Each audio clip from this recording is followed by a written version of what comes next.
The sun was dying behind the mountains, and the cold was settling in fast. Silas Boone hadn't spoken to a soul in days when she appeared at his gate. A thin, dust-covered figure barely standing, like something the wind had carried and forgotten to take back.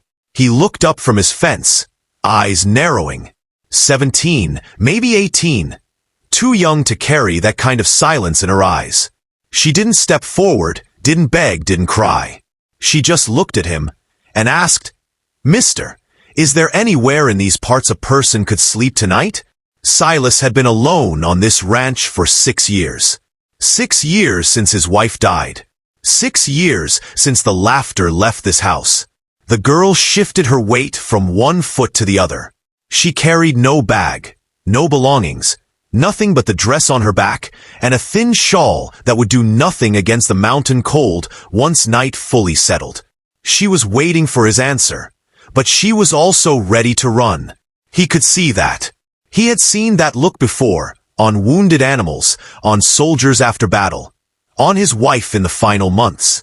"Town's 15 miles that way," Silas said, pointing down the dirt road. "You won't make it before dark." The girl's face didn't change.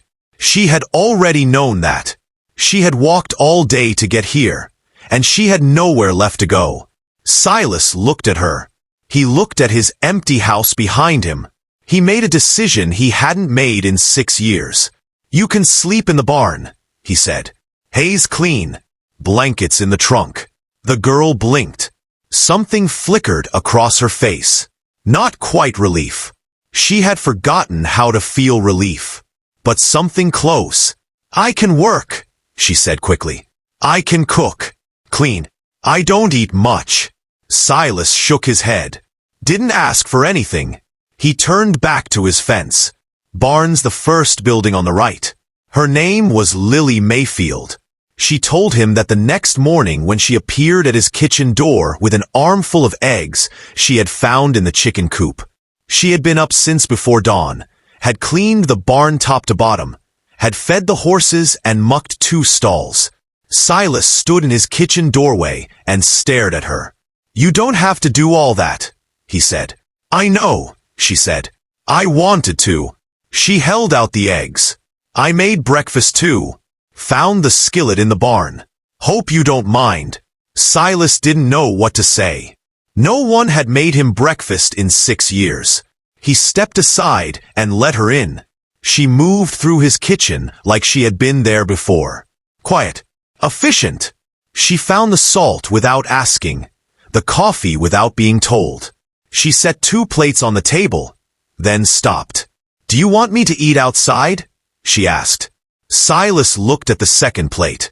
He had forgotten what that looked like. "Sit down," he said. They ate in silence. Not an uncomfortable silence. Just 2 people who didn't know each other yet, learning the shape of the quiet between them. When they finished, Lily cleared the plates and washed them without being asked. Silas sat at the table and watched her. He hadn't been watched in years either. It felt strange. It also felt, he realized with surprise, not unwelcome. Over the next 3 days, Lily worked. She worked like someone who knew that her survival depended on being useful. She mended a shirt Silas had thrown in the corner months ago. She patched a hole in the chicken coop that had been letting the cold in. She swept and scrubbed and organized until the house felt different. Lighter. Less like a tomb. Silas didn't ask where she had come from. He didn't ask why she was alone, why she had no belongings, why her eyes held that watchful wariness. He had learned long ago that people told you what they wanted you to know when they were ready. Pushing only made them run. On the 4th night, a storm rolled in off the mountain. The kind of storm that rattled windows and shook walls, and made the world outside disappear into white. Silas had just banked the fire when a soft knock came at his door. He opened it. Lily stood there, shivering in that thin shawl, snow already dusting her hair. "The barn's cold," she said. It was the first complaint, the first hint of vulnerability she had shown since arriving. Silas looked past her at the swirling snow. He looked at the barn, barely visible through the white. Then he stepped aside. "There's a spare room," he said. "Down the hall. Second door on the left." Lily looked at him for a long moment. "I can keep working," she said. "I know," Silas said. "Go get warm." That night, Silas lay awake listening to the storm and to the small sounds of another person in his house. A floorboard creaking, water running in the kitchen, the soft closing of a door. Sounds he hadn't heard in 6 years. Sounds that made his house feel like a home again. He didn't sleep much, but for the first time in a long time, he didn't mind. In the morning, the storm had passed. Sunlight blazed off fresh snow, so bright it hurt to look at. Silas found Lily in the kitchen again, coffee already made, breakfast almost ready. She looked different this morning, softer. The watchfulness still there, but underneath it something else. Something that looked almost like peace. "I was running from a man," she said suddenly, not looking at him. "In Denver. He said he was going to marry me." "He wasn't." Silas said nothing. He just sat at the table and waited. "I left with nothing. Walked for 3 days. Hid in barns. Ate what I could find." She finally looked at him. "I didn't know where I was going. I just knew I couldn't stay there." Silas nodded slowly. "You're safe here," he said. Weeks passed. The snow deepened. The road to town became impassable. They were cut off from the world. Just the two of them in that house at the base of the mountain. Silas taught Lily how to check the traps, how to feed the stock in deep snow, how to read the weather by the way the wind moved through the pines. Lily taught Silas something he had forgotten: how to laugh, how to share a meal and not eat in silence, how to sit by the fire at night and not feel alone. She told him stories about her childhood, about her mother who died young, about the dreams she had once had.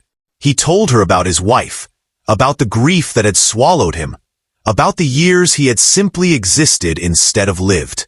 One night, sitting by the fire, Lily looked at him and said, "Why did you let me stay?" Silas thought about it. Really thought about it. "Because you asked," he said finally. "Just asked. Didn't demand. Didn't expect. Just asked. And I realized I hadn't been asked for anything in 6 years. Hadn't been needed." He paused. "A man needs to be needed, Lily. Even an old man like me." Spring came slowly that year. The snow melted. The road to town opened. Silas expected Lily to leave. She was young. She had her whole life ahead of her. She didn't belong here, stuck on a remote ranch with an old man and his memories. He started bracing himself for the goodbye. It didn't come. Lily stayed. She helped him plant the spring crops. She painted the kitchen, a color she chose, something warm that made the room feel alive. She started talking about next year, about things they could do, about plans. Silas listened to her use the word "we," and felt something crack open in his chest that he had sealed shut long ago. One evening, as they sat on the porch watching the sun set behind the mountain, Lily turned to him. "I want to stay," she said. "Not just for now. For good. This is my home now. You're my family." Silas looked at her. The girl who had appeared at his gate with nothing. The girl who had asked only for a place to sleep. The girl who had given him back his life. "You sure?" he asked. His voice cracked on the words. Lily smiled. A real smile. The first one he had seen since she arrived. "I'm sure," she said. "Unless you want me to leave."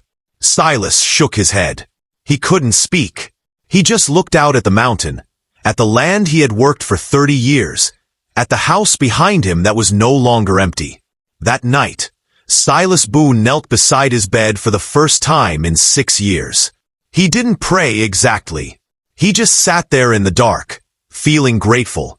Grateful for a girl with nowhere to go. Grateful for a question asked at a gate. Grateful that when she had asked where she could sleep, he had pointed to the barn instead of turning away. He didn't know if God was listening, but he knew that Lily was sleeping down the hall, safe and warm and home. And for now, that was enough. That was everything.